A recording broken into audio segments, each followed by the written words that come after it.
I'm Jeffrey Rodriguez. I'm the Senior Program Manager for the Los Angeles LGBT Center, WeHo. I oversee HIV testing, STD testing, and PEP and PrEP services. I've been working for the center for 7 years, and prior to that, 20 years ago, I actually worked in HIV awareness back in Michigan, where I'm originally from. I did everything. So I worked for a grassroots organization where we did education and then ended up doing hospice care just because there really wasn't hospice care for people who were dying of AIDS.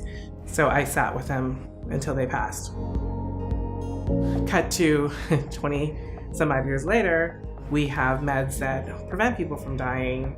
Now, when I think about what is out there to stop HIV is really what keeps that fire going, because I do understand really what that means, and there is no reason why we have to go back to those days.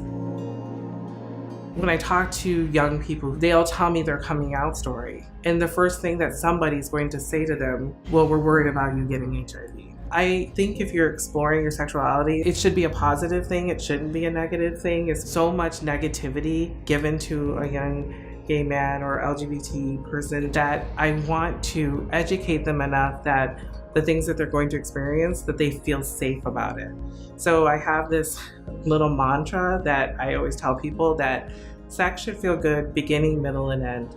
And I'm going to teach you the process from meeting someone to the end of the sexual contact that you had. Because once you feel empowered about something, you're going to protect yourself. So if you think you've been exposed to the HIV virus within the last 72 hours, you would administer PEP, which is post-exposure prophylactic. If you're wishing to stay on a medication to prevent you becoming HIV positive, that would be PrEP, pre-exposure prophylactic. And then to become undetectable, you would take ARVs, which are your antiretrovirals, which is HIV medication for someone who's HIV positive. And all of these things combined will get us to 0 new transmissions. So the Fuck Without Fear campaign came about wanting to promote PrEP and getting people to talk about PrEP. So we did the sidewalk art all over the city of West Hollywood, just letting people know that's out there. Back in the day for me, there weren't free services. You relied on volunteers. But now, cut to today, and working with the city of West Hollywood has been amazing. The fact that the city has this core community that has lived through this epidemic and is still here and still talking about it, for me, is a privilege to work within that community. And you realize, wow, we're really at this point where we could have no new infections of HIV.